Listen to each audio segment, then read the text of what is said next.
What's going on, everybody? I'm Bryan Tann, and this is another edition of Tann Talks.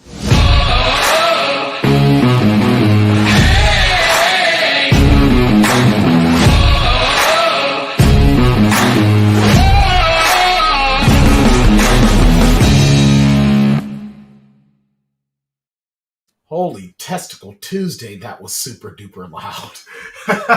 I don't know, was the theme song always that loud? Because, my God, that was loud. Sounded the same to me. I don't know, maybe I'm just hypersensitive because I'm, grouchy today. You know what's funny is that, before we get too deep into me whining and complaining about something, I don't want to get off to a tangent before we've even been barely a minute in. I am Bryan Tann, and this is yet another edition of Tann Talks.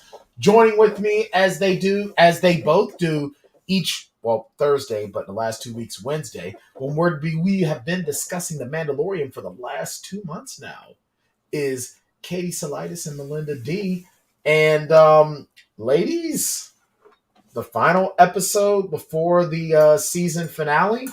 And as Katie said in our private discussions, we have got a lot to talk about this week. A lot to talk about. This week on the Bo-Katan show. Yeah, of course, Katie Salitis. The role of Katie Salitis will be played by Bo-Katan Kryze. I'm sorry, Lady Bo-Katan Kryze. Kryze, yeah. Yeah, I better learn my respect and mind my P's, my Q's, my R's, and my S's.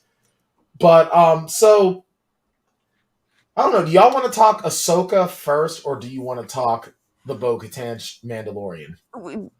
We should probably save Ahsoka for after. Well, not even after, or do you want to because do it later? in the start of the episode, the big baddie, who is going to be the big baddie for Ahsoka, is teased as we expected. So I think maybe we kind of pause there and then jump into Ahsoka, because all right, yeah, oh my God, I didn't watch the trailer. I just know who's playing him. I am so excited. All right. So this week's episode, as we tend to do, we're picking up in a lot of ways. Well, we didn't pick up where we left off. We picked up with the fact that, well, he's finally back. Spoiler alert. We knew he was coming. Yeah. Grand Moff Gideon is back. But we also discovered that he is also not alone. Now, we've been hearing all the rumblings, and we've even known from the original expanded universe that there were pockets of Empire loyalists that were sort of attacking the New Republic, sort of guerrilla warfare style. Basically, they know that they can't take them on straight up. So what are they doing? They're doing these guerrilla tactics, which is smart. But now we're actually seeing the full scale.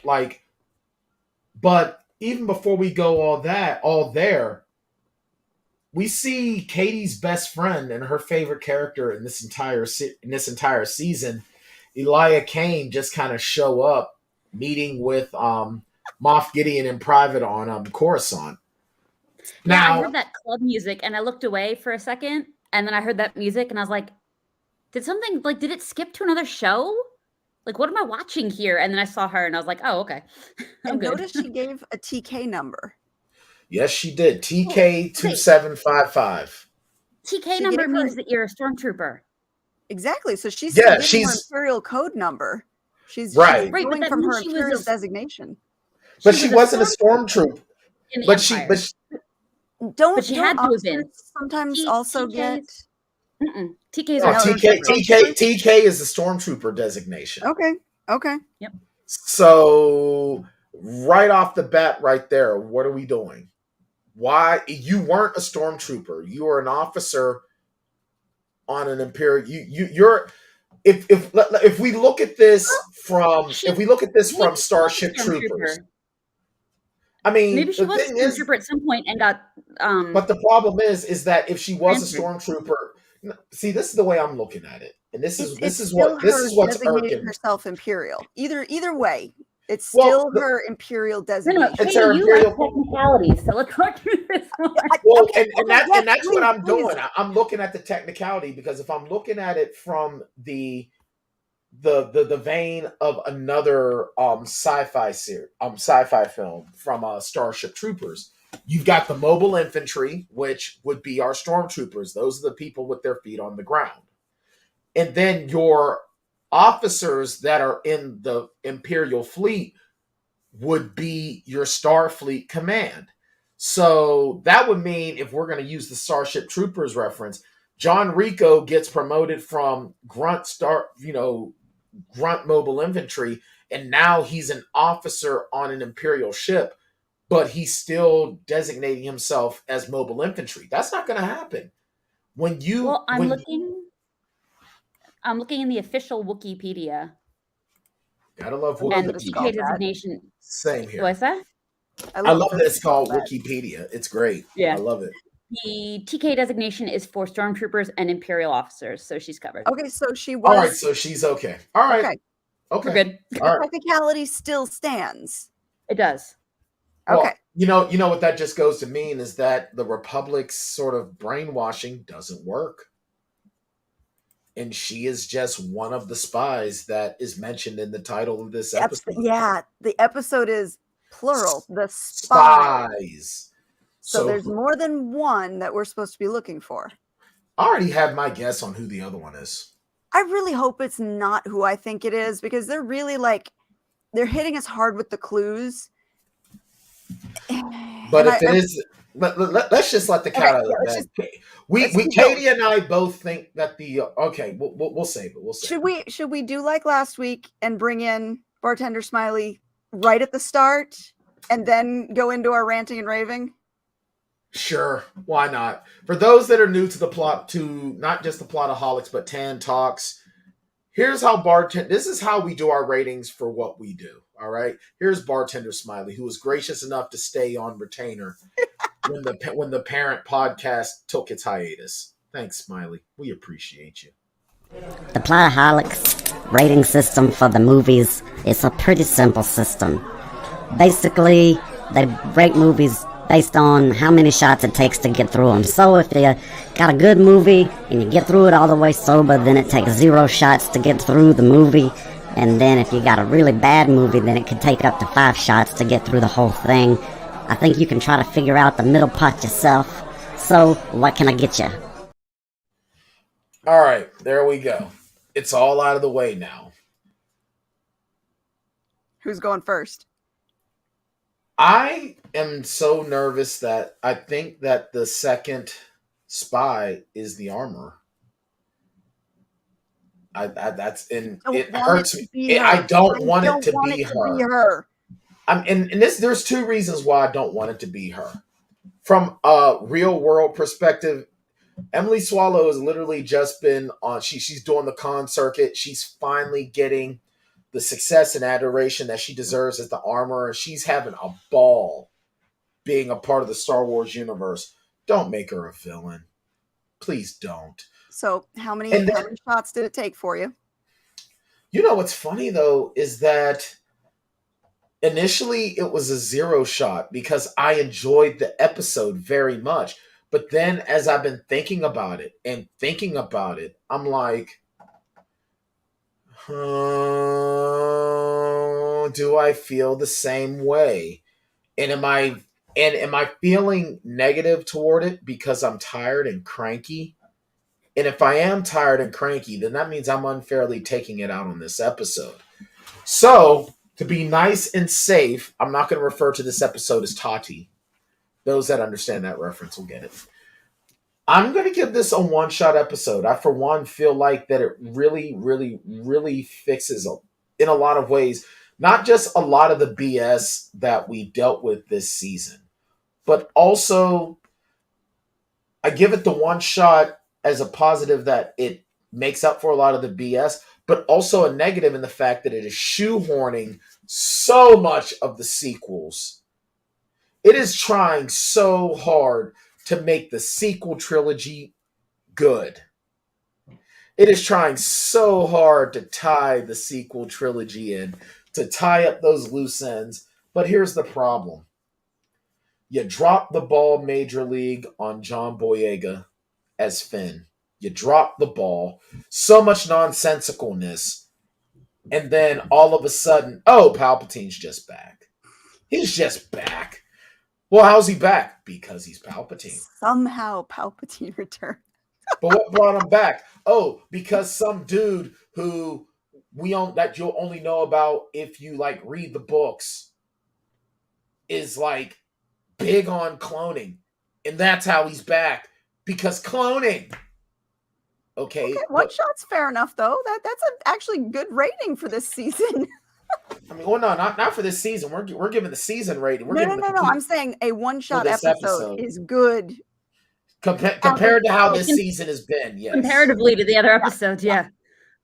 Yeah, this is probably, in a lot of ways, I think, the best episode of the season so far. Okay. It's taken 7 episodes, but we finally got the best episode of the season, which means that next week's episode is going to be hot garbage. No! No! Stick the landing! All right. Go ahead, Melinda. Like a half a shot, maybe, like just a swallow. Oh, wow! Just a swig. Just a little sip. Just a little sip. Okay. Just enough to make my nostrils burn. Just that little bit. That's like, ooh. Okay. I really dug this episode. It had action at the beginning. It had action throughout. It had action at the end, which I feel like we've lacked a lot. I mean, they've had action, but not really. Yeah. This felt like a Star Wars episode. Yeah. Yes, it did. This felt like a very good. This felt like a Star Wars episode. I agree. All right, Katie. All right, hold on. I love the fact that we all have our virtual. There we go. All right, can you hear me? Yep. All right. If this had been in episode 4, I would go with one shot because it was good. It gave us a lot of what we wanted. It tried to answer some questions and we got a lot of action and it was Mandalorian centered. But because it's an episode 7 of 8 and it brought up so many questions, I'm going to call it a 2-shot. Fair enough. I mean, that's understandable. And here's the thing. This is also, and I want to double check one thing before I say what. Helmet.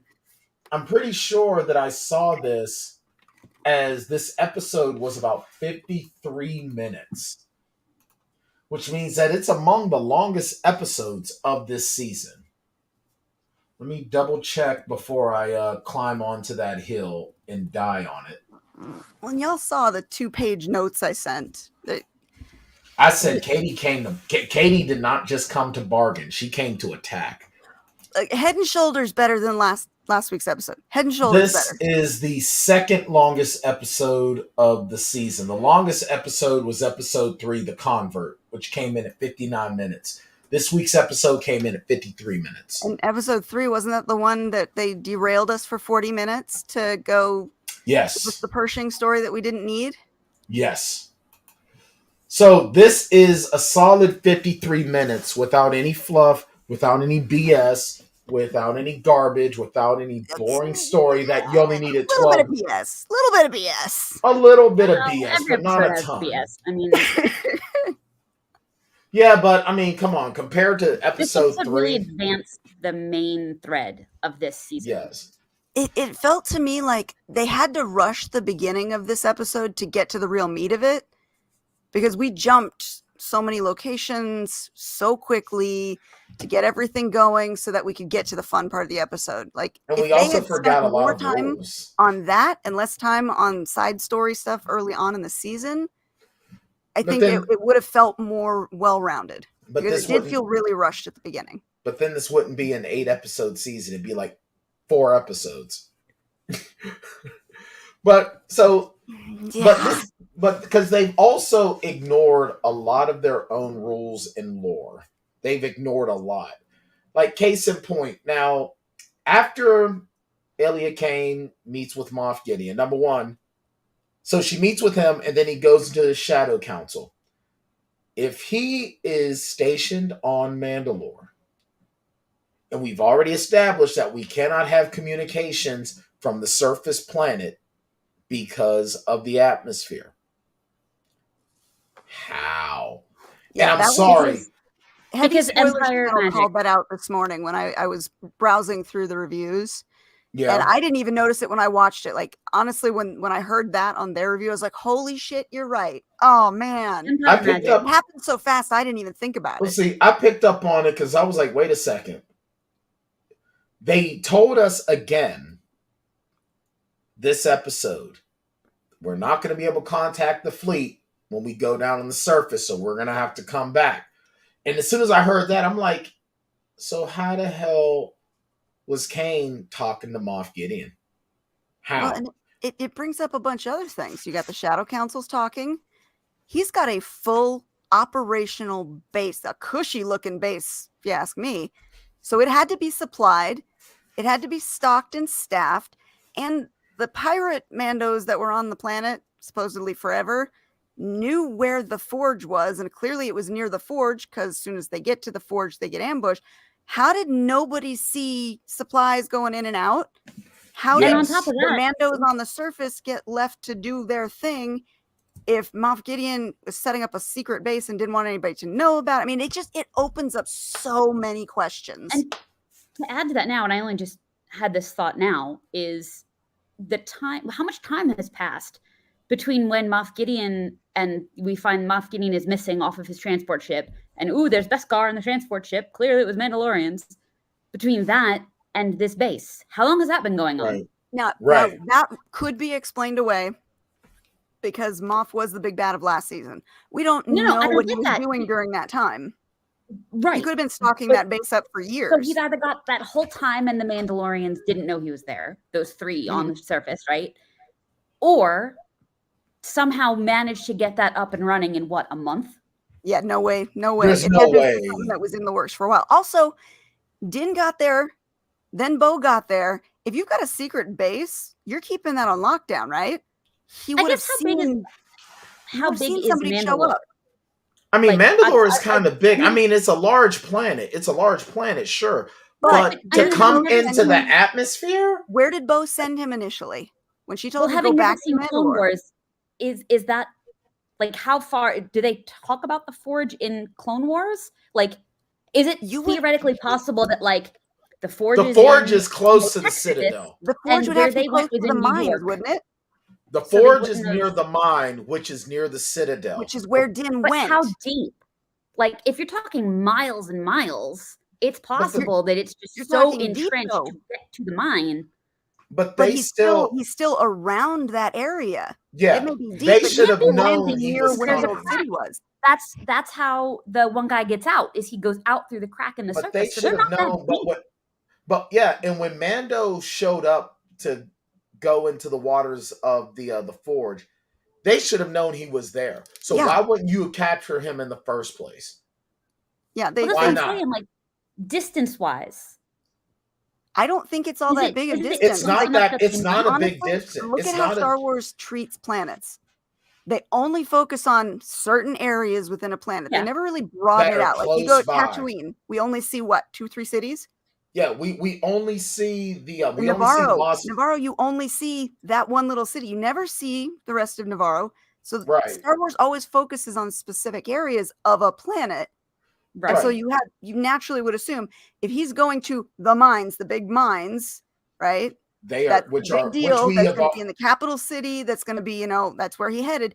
The main forge would have to be somewhere close by. The main mines that they've even said it multiple times that they went to the mines. The mines are near the Forge. The mines in the Forge are near the Citadel. So Right, but when they go, it are was headed all to the there. Forge, but when they're headed to the Forge in this episode, we don't see them passing through So anywhere they go we've the seen back before. door. Right, and that's what's getting very frustrating is Well, that The they're monster returning. comes up. We're getting way ahead of the episode. The monster that came up forced them into like a backdoor cave. True, But the thing is, though, is that so where were they at then that they come onto this planet if they're going to the same basic area? Were they en route there before they ran into Yes, the pirates? pirates said they knew where the forge was. I think Right. we're So thinking smart about this. But that's the thing. Their answers that they gave us brought up so Add many more more questions. questions. Right. No, and I get As- that, but I'm not sure that this particular thing is super like it's relevant to know like how did he not know they were there, right? But other than like why didn't he get involved earlier? Because the plot didn't let him. And see, I hate that. But That is so lazy. That's so egregious. To storytelling. me. Lazy writing. That's lazy that's writing. egregious to me as a writer. Because here's the thing, They're especially paying how much money for these writers? and as us and for Katie and I as indie writers, we each have had like, well, not so much me. Katie's way more well regarded than I am, but I'm sure that there has been people who have tried to go, well, that don't make no sense because you set it up like this. If you miss one little thing, there's going to be somebody that's going to jump all over you. So as indie writers, especially because our reputation is what's going to get us our next book purchase. And We Star have to Wars make fans are sure rabid. They're going right. to find the plot holes. You have got to make sure your shit is tight. I mean, I not just tight as a drum. So, yeah, we're over. Yeah, are we thinking a lot into this? Absolutely. But at the same token, the point I'm trying to make that if you're writing in an IP as big as Star Wars, you have to make it so tight that we can't do this.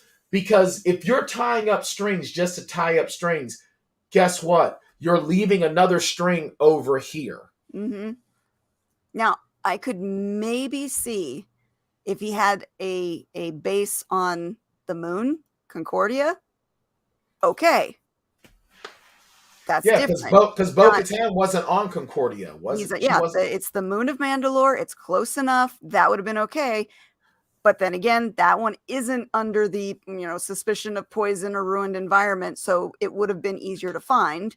But at least then it makes sense why he has such good communication, and he'll be able to monitor things around, stock up a base, do all this stuff. Because I mean, there was a lot of shit there. The cloning tanks that looked all different stages of completion. Right. The base itself looked really nice. Like base had been running. That base had been running for years. And if you want to sit there and try to say, oh, well, he had satellites and everything in place for the relay. Where were they? And the Mandalorian fleet would have seen them. Not just the Mandalorian fleet. When Mando went there in the first place, when he was doing scans, he would have found them. Yeah, there would have been something. And I'm sorry, and lose me on the whole, oh, there's cloaking tech. No. All right, so yada yada. That's just a plot hole that's going to be open. That's one bit of yada yadaing right. But we see the Shadow Council now. Yeah. All of the warlords that are still in operation, still taking care of their sectors and keeping the Imperial spirit alive. Oh, and another thing too, we find out Moff Gideon is the reason the pirates were dealing with Navarro. Yeah. Which, all right, well, we had an idea that anything that was happening that caused any sort of discomfort to any of our main characters, it was Moff Gideon's fault. If a wizard did it, it was probably Moff Gideon that made the wizard. Bomb Bo-Katan's castle too. I mean, it's right. It all had his fingerprints on it, and yet he needed to order some more from the Shadow Council because he was asking for more TIE bombers. He was asking for TIE bombers, interceptors, and he was asking for the Praetorian guards. Right. So he's planning on something huge. Well, I like the fact that we got. I did mark out when we heard the name Hux. We got Hux's abusive ass POS father, which was really, really cool. You see my note, douchebag Hux's father. Yeah, well, here's the thing. Well, or Admiral Hugs, if you want to go Admiral there. Hugs, yeah. I'll tell you what, though. But of course, and then we get that nod in. We get the nod into cloning. Yes. And then we have Pelion Admiral Pelion pushing for Grand Admiral Thrawn's Yeah, return. he's Thrawn's fanboy. Yeah. Wait till Thrawn shows up. Just wait. He's gonna tie us all together. Yada And yada. And everyone's like, shut up. I really love how no one else had the balls but Gideon to go, but when is he coming back? That's that. I told you. My prediction: the very last scene we're gonna see is just gonna be a shot of Thrawn's face. Yep. That's it. That's gonna be the close of this season. Yep. And I think that next season 4 of The Mandalorian is going to be Ahsoka season 2. Because this is the so Huck's mentioning the Project Necromancer. Project Necromancer. That's somehow Palpatine returns. Yeah, and that and like to legitimize that 40-minute side story we got with Doctor. a 59-minute episode where 40 minutes of it is for a guy that we just killed anyway. Which to we didn't set even up- need. We could have just shown him getting his brain fried by the spy, and that would have been fine. Yeah. Like, I would rather have seen more Mandalorians than that side story. But this is meant to legitimize that story because we need to know how somehow Palpatine returns in the sequel trilogy. J.J. Abrams sucks. That's how he returns. So, all right. So we've got Gideon talking to the Shadow Council. He seems to have them on his side, except for, I think, Hux and Pelion. Hux and Pelion, yeah. Those two are the Thrawn fanboys. The rest of them are all kind of leaning towards Gideon's side. Yeah. He's asking for the, sorry, I'm checking my notes, TIE interceptors, which were, if you go back to Rebels, those were Thrawn's thing. He was trying to push the interceptor program versus, I forget which admiral it was that was pushing the Death Star. Those were like competing programs that they were trying to get funded. If you look at Rebels, Yes. so he's using in their new canon Thrawn's tech. Right. Well, because I think Gideon has these. And the one thing that I'm noticing is the fact that the Empire, they're being held up by the ideology, but also the power that they had. But they don't have the glue of Palpatine or Thrawn to keep them together. Yeah, they don't have a major power. Yeah, I mean, even if Vader were still alive, because they feared Vader, but they feared Palpatine more. They feared and Vader they respect because he had Palpatine's ear.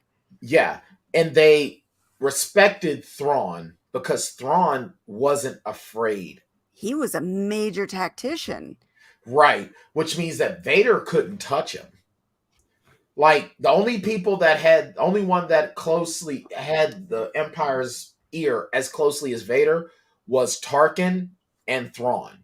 And Thrawn more so than Tarkin. And Thrawn and Tarkin didn't like each other either. No, they did not. And the only reason why the Emperor even allowed that to go on, because if he had to choose between the two, he would have chosen Thrawn. But Thrawn was a master tactician, and Tarkin, for his credit, was really, really good at what he did. Those are two guys that were irreplaceable. Mm-hmm. I mean, hell, even Vader was technically replaceable. Oh yeah. How many apprentices did Palpatine go through? Two. In this series that we've seen? Like, he's gone through get two. rid of one, grab another. Get rid of one, grab another. Technically 3, because he wanted to replace Vader with Luke. So technically 3. And you mean to tell me that he wouldn't have someone else? He probably had someone else down there. Matter of fact, if the EU was still a thing, he did have someone else in waiting. He had Mara Jade in waiting. Yeah, but they haven't shown her, so she's right. So either way, was there another one too? Oh, there were a few. No, that was Vader's guy. Never mind. Okay. Yeah, Star Ventress Killer was Vader. Yeah, Saj Ventress was. That was Dooku. No, that was Dooku's. Was that Dooku? Yeah, Saj Ventress was Dooku's. Vader had Star Killer. Vader's. Vader had Star Killer. Yeah. I want to say Vader had other ones too. No, Vader had. The Inquisitors were all fighting to be Vader's. Wasn't Starkiller though cloned over and over again? He was cloned once.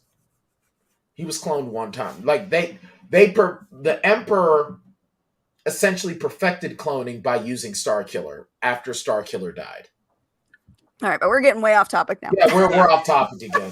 So Okay. so then Gideon is getting all this stuff, and I want to know. All right, so when did all this happen for Gideon to get it that no one noticed? Like, obviously, it happened after Bo-Katan and Din Djarin left.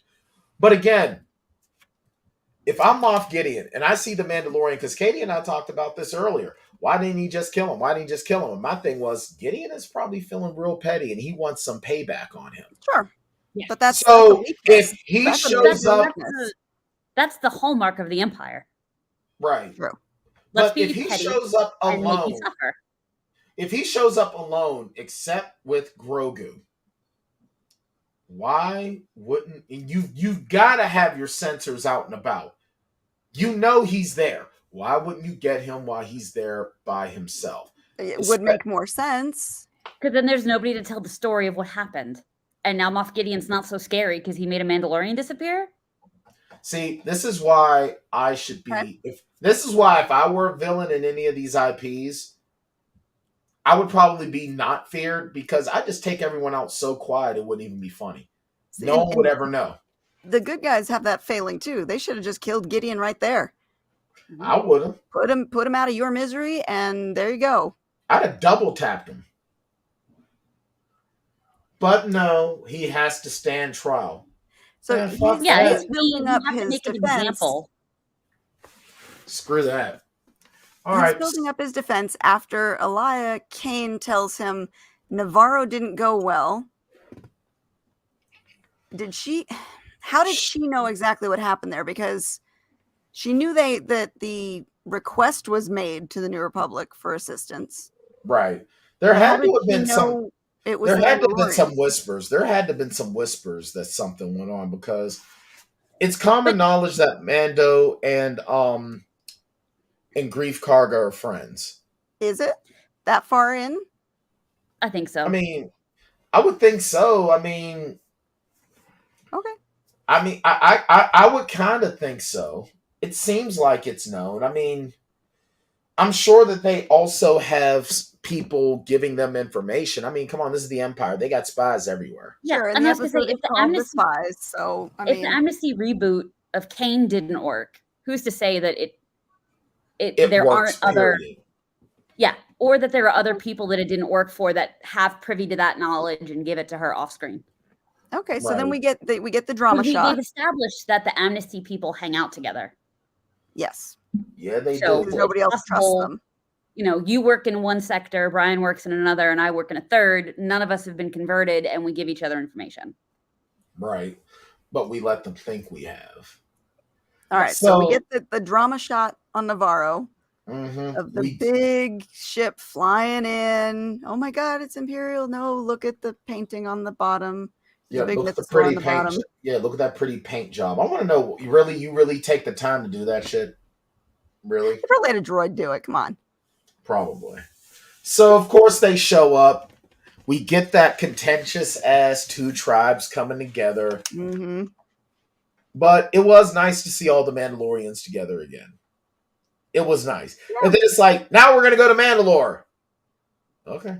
But before we do before that, IG-12, aka Grogu's mech suit. It was so cute.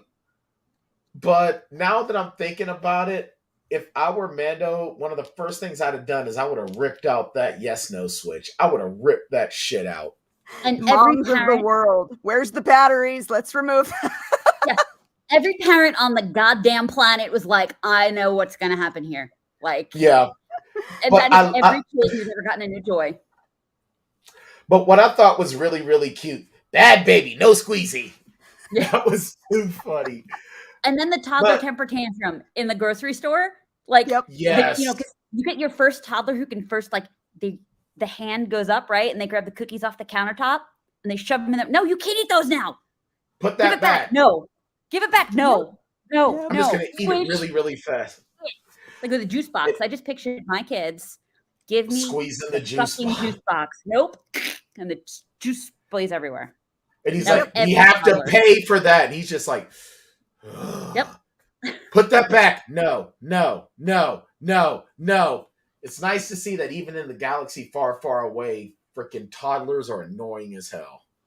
Parenting And their remains the favorite word is no. Parenting is parenting no matter where you are in reality. Let's just please, Disney, don't make him Jar Jar. You can take it to a certain level of ridiculousness before it goes overboard and annoys everyone.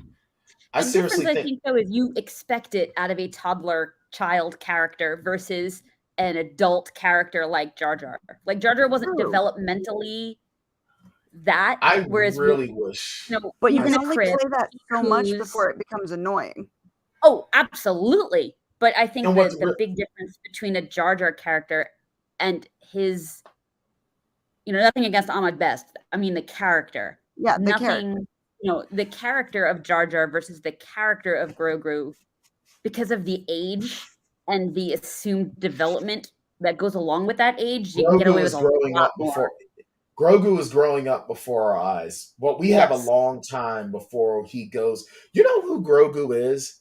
He is baby Groot of the galaxy far, far away. I don't want to see those teenage years, though.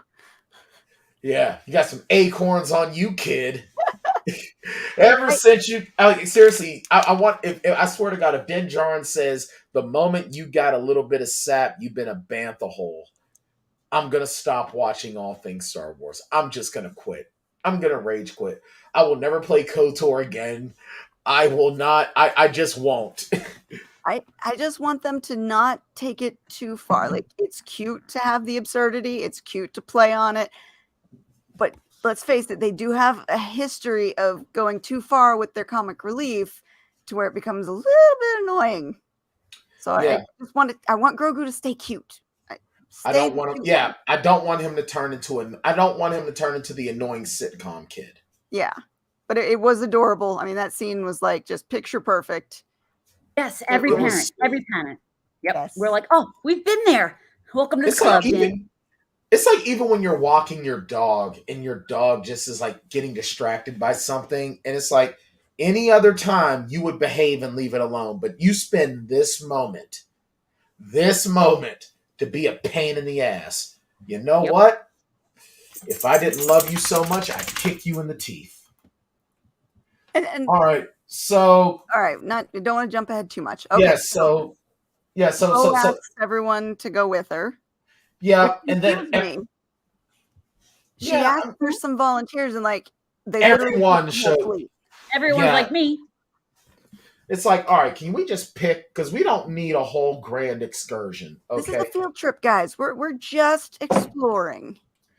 So this whole thing happens. We end up getting the we meet the Mandalorian pirates that have supposedly been here forever doing their thing.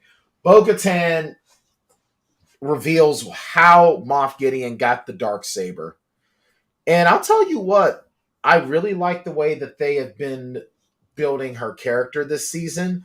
Granted, it's been at the expense of Din Djarin, but my only argument to that is that we've already established who he is. Well, this is the book of Bo-Katan, and that's fine.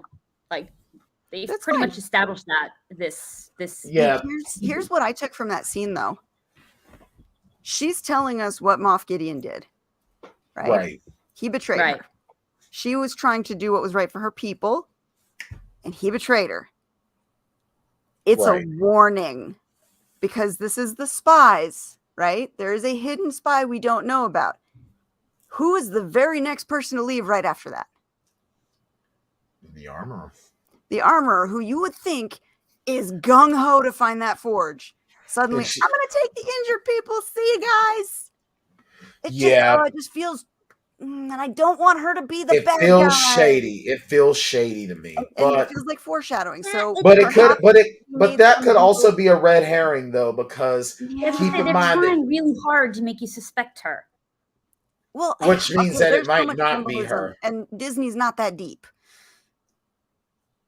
But what if they don't want? What if they've been trying to make us think they're not that deep? It's really Bo-Katan. That's fine. I will be happily surprised. Yeah. I will be happily surprised. But it just feels like they're really leading us on, because let's see what Bo-Katan did. Sacrificed for her people. Made a deal to save her people. Got screwed. What if the armorer did something similar to save her covert Right. and sold out the others, and now she's gonna get screwed? Like, it feels like symbolic that they had this big long speech, told their history, blah blah blah, and the next thing you know, the armor's like, yeah, peace out, I'm gonna go take the injured up to the ships. Bye guys. And I expected, just when they went up there, to see, you know, a battle going on. Right. You But know, the he thing knew is, he was armed to the teeth. He knew they were coming, so the battle should have been there. the only thing, and I get it, but the only thing is, Paz Vizsla was on the surface. I don't believe that the armor would sacrifice Paz Vizsla because No, he's me too neither. important. He sacrificed That's been her himself. right hand. Yeah, but if she was going to betray the ground team, she's going to be betraying two of her most potent acolytes in Paz Vizsla and Din Djarin. I don't see her doing that. Although we did see that scene where Din Djarin pledged himself to Bo-Katan, Mm-hmm. which I don't know. I think Who that's was kind listening of to that? Who was in the But I don't see the background? armor. Well, first, the armor's got Vizsla's kid she's going to have to deal with, right? And then... yeah. I'm sure that's not her kid, too. No, but he's been her right hand this whole time. Like, even when, like, we had that, I forget which episode it was, and it might have been Boba Fett, and that might be why I'm crossing lines here, but Crossing the streams. yeah, when he's climbing down into the underbelly, and he goes, "The dark saber belonged to my family," and that we have that whole scene. We don't see Yes. any Mandalorians with the armor other than Paz Vizsla. That's a good point by you. It's just her and him. So I'm not sure.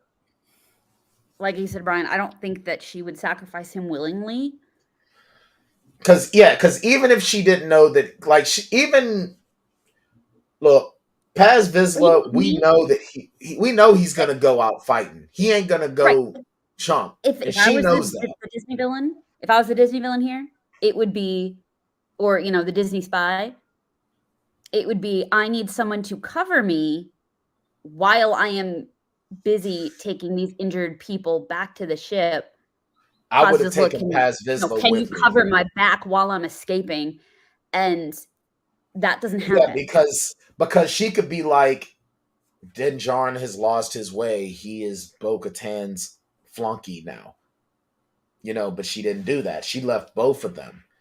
And even if she did sacrifice his life for people that, you know, if the armor is a secret spy, you know, he's going to sacrifice his life. She would, assumably, he would know if he's, you know, her next in command, essentially. He's going to sacrifice his life for Bo-Katan, who doesn't respect his interpretation of the creed and his tenets. Shit, these motherfuckers respect his ass now. Homeboy fired his minigun until it overheated and burned. And it was bad. It was a nice character arc for him because he was such an asshole when we met him. And I don't care about anybody, especially if you don't follow the creed. Screw you. And now he's like, all right, I'm willing to lay down my life to save Mandalorians, the rest of the Mandalorians and Mandalore. And I have to say, man, these guards are, I'm sorry, man. I know they're supposed to be badass and blah blah blah, and this sets them up for episode 8. But this guy has been shot at multiple times, has been fighting, and y'all just show up to pick up the pieces. Y'all ain't show. That's just like if I'm fighting my ass off against people in my weight class, and then 3 guys that are 150 pounds soaking wet show up and stab me in the back. That's not a real win. That's pansy. Those weapons are badass, though. Yeah. Those were really cool. Part of me is hoping that Paz Vizsla's not dead, though. I'm hoping that he's he's dead. He's so dead. He's so dead, but part of me is hoping that he's not. Somehow he gets the Mandalorian rage that, like, yeah, he's dead. He's just dead. Again, he's not gonna Hulk Hogan back from this. No, Disney kills parents. Come on now. Yeah, they haven't shown any sort of Mandalorian berserker abilities. And I mean that's old. That's an old Republic thing. And yeah, Disney loves to kill parents. Mhm. So we have a Mandalorian Bambi now. And it kind of has been telegraphed through the whole season. That They he was give gonna Paz a lot more whoever focus. all these other Mandalorians are just nameless as hell. But this one dude. Look at this one. And he's got a kid. And he's willing to go to the ends of the earth to do this. And he's going to stand up for Din, even though he And was... you're dead. Yeah, yeah. And Like, he's they dead. really focused hard on him. It was kind of like, okay, because you needed that penultimate episode, just gut shot to get people talking. When are you gonna How do you do that? You kill somebody that's not so integral to the story it destroys it, but is he's gonna just like integral really enough. twist the knife and get that emotional response. Right. So that's pretty much it. So now we're going into the season finale. Season 4 is in production. I mean, well, it's in pre-production. It's in development, I should say. So let's talk a little bit about the Ahsoka trailer, and then we're gonna call it a night. Because I'm gonna bow out. I did not watch the Ahsoka trailer, so I have literally zero to contribute to this conversation, just because I haven't seen it. But next week I will give me 2 seconds to put in my 2 cents next week when I have watched it. That's fine. Oh yeah, we'll want to talk about it next week too. Yeah, because I'm pretty sure I'm gonna watch out. it again and again. All right. Now I'll switch the thing. All right, take care. All right, so this Ahsoka trailer, and I've already said it. I like the trailer, so I'm terrified for the series. Because Disney has done an amazing job of giving us trailers that are so cool. Mm-hmm. And then we get the finished product, and it's like, what the hell is this? Mm-hmm. I'm just going to go on record with that right now. Yeah, no, I hear you. Like, I saw the trailer, and I was like, oh my God, it looks great. They're going to bring back characters we love. We're going to get to see, the after, at the end of Rebels, we're getting to see that scene again and what happens afterwards. Oh, I love this. We're going to get thrown. But you're right. They have a habit of showing us what we want to see in a trailer, but not following it up as well as they should in the actual live action. Right. I want to have faith. I want to have faith because I know this is a character that is that was created. This was the Star Wars Clone Wars cartoon character created by Dave Filoni, right? It's his baby. Yes. So you think he's gonna want to do it right. Yeah, you would think so. Now, let's talk a little bit about what we do know. I'm looking at the Wikipedia page. I should be at Wookiepedia, but I'm the Wikipedia page. We got Natasha Liu Bordizzo as Sabine. And she was not Sabine. She didn't even voice. So she just went on this huge binge of Rebels to be prepared, which I'm okay with. Okay. Hayden Christensen is supposed to be coming back. Okay. Iman Esfandi is going to be Ezra Bridger. I wasn't sure about that casting. I don't even know who this dude is. There was somebody else I thought that was in line for it before. I thought that it was supposed to be, and his name escapes me, but he was in what's the name of that show? iZombie. He was in the show iZombie, and I'll find his name. All right, so I'm pulling up. I'm going to share my screen so we can see. So this is Ezra Bridger. Okay. I see it. Oh, okay. He's from this is the dude from Aladdin, I guess. Okay. Sure. I can see it. Yeah. No, it's not. No, he's not. Okay, no. They were talking about having the dude from Aladdin play him, and he's not. But this is that's what I was thinking of originally. But I can see the face. The face looks. I right. can see that is Ezra. Yeah. This right here. This is Ezra. This is Ezra. So I'm okay with that. And he was in The Inspection, King Richard. I'll look into his stuff later. So I'm okay with that. I'm good with that. I'm all good on that. I'm all groovy. From what we saw, it looks good. Yeah. Oh, and I gotta give a shout out Mary Elizabeth Wanstead, who I have loved for a long time. I have been the hugest fan of her since Sky High. I first saw her in Sky High. I loved the Thing prequel film. I love everything Mary Elizabeth Wanstead is in. She made the fourth Die Hard movie enjoyable for me.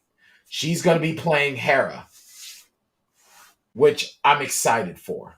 That's a favorite character of mine, so I want to see how she does it. Absolutely. And then I'm looking here to see who else do we got? Ray Stevenson is going to be playing Balin Skull. So that's going to be interesting. Mon Mothma is going to be back. Mm-hmm. And Diane Lee Inosanto is going to be playing Morgan Elsbeth, reprising her role, which is going to be cool. And of course, Lars Mikkelsen as Grand Admiral Thrawn. I'm so glad they got him, because that the voice has got to be perfect for that one, and they already established him with that voice. Absolutely. And I'm sorry, man. Dude, the Mikkelsen boys are just very good. And the voice for that character, I love how cool and calm and evil. Like, it's perfect. And we already had his brother Mads as in what the hell is it called again? Rogue One. So hey, make it a family affair. Why not? Well, the same thing with the Huck character. Hux, early on. That's actually the brother of the guy who plays. Yep, the brother of him. Yeah. I can't remember if he's admiral or whatever, but I believe he's an admiral. So we're not going to have that much longer. We only have another 4 more months, and we're going to have the boys to keep us entertained until then. So, I mean, all in all, it's a good trailer. Maybe next week what we'll do is we'll put the trailer on. Stream it. And we'll stream it. We'll go through it. I'm sure other channels have already done it by now. That's all well and good. Good for them. Yeah. But we're going to do it our way. All in all, though, this episode of The Mandalorian, and in turn, this trailer for Ahsoka, I appreciate what they're doing. I appreciate what they're trying to do. I'm not mad at it. It's just, you've got to stop trying to tie loose ends so much that you create more loose ends when you try to tie them up. That's my only problem. If this had been, like I said, an episode 4 instead of episode 7, and they spent more time developing the Mandalorian storyline instead of backdoor piloting for the rest of their series, Right. Then it would have been better, because you could have spent more time closing these gaps that we keep finding, these threads that are left out there that cause us to question, instead of just fall into the universe and enjoy it. And they're not going to do that. They're not going to tie them all up in this season finale, because they've proven that they're incapable of doing it. So what is your prediction then for the next episode? What is our goal to get out of this next episode? I think that the Mandalorians are not going to be successful in taking back Mandalore. They will not, because, well, in the sequels, we don't even hear anything about Mandalore. There's not even a mention. There's not a nothing. I think that the First Order really takes those first serious steps. And I think that we see I think that either Bo-Katan or Din Djarin will kill Moff Gideon next week. And Grand Admiral Thrawn is going to betray him. And I believe that the First Order is going to be born through Grand Admiral Thrawn's machinations. And then at some point, Grand Admiral Thrawn is going to die based on what happens either in later seasons of Ahsoka or The Mandalorian, because there's going to be an Ahsoka Mandalorian crossover. It's going to happen. And but the problem is that Grand Admiral Thrawn's machinations are going to have it where the First Order just go. The First Order is already there. Him and Snoke are going to have the First Order just established. We obviously know the First Order has to keep going. So you Yes. know certain members of that Shadow Council are going to remain at large. Yes. What Absolutely. I think happens in this next episode, they're going to blow another hole in Mandalore Yeah. in order to get Din out and to take out this base that Gideon has. They're Yeah. going to blow a serious chunk out of Mandalore. Yeah. That will, if not kill Gideon, will send him packing, and he's going to run to the arms of Thrawn, who is not going to like him and is going to just kill him for being weak. That's my thoughts, because that shows us that Thrawn is the true big bad. Correct. So Correct. I don't think Gideon is Gideon's gonna die. he's gonna die, but I don't think it's gonna be by the Mandalorian's hands. I think we get that moment of weakness where he has to go to, tail tucked between his legs for help. And it'll be the moment that Thrawn shows up and goes, Yeah, that seems about right. But in doing it, they're going to blow another huge chunk out of Mandalore to do it. I also think that the Mandalorians are probably going to have to go back. They're going to end up going back to Navarro. Navarro's going to end up having to be their new home. They teased the whole riding the mythosaur thing. So I don't think they're going to completely destroy Mandalore, but it's still not ready for them to retake. I think Mandalore is going to end up another Malachor 5. Mm. It's just going to be like a dead planet. And that mythosaur is going to end up being it's basically going to be a setup that the Mandalorian's new age is going to be elsewhere. Problem is that all this stuff is going to feel so disjointed because no matter how you try to bring everything back together, the fact there was no full-scale large plan, the Mandalorians aren't even mentioned in the sequel trilogy. They're not. Which means that either the Mandalorians are just going to be this small-ass cabal that has nothing to do with anything, or they die out. Because as far as we know, these are the last of the Mandalorians. That would be very sad. This is what happens when you buy an IP, you have so much stuff to do, and you do absolutely nothing but screw with it. It really makes me upset because the Mandalorians deserve so much better. They do. Everyone, like all the main stories have been all about these Jedi and all the Jedi, the Empire. You've done nothing to further establish these other races, these other characters.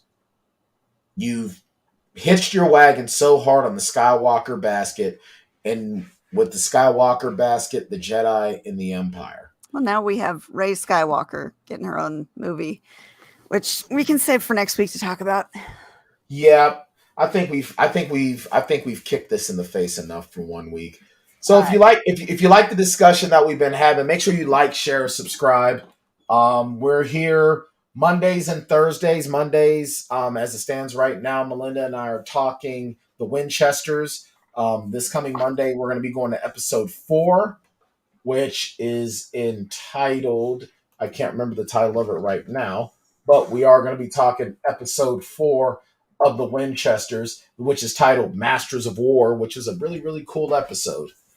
Next Thursday, the three of us are going to be talking the season finale of The Mandalorian.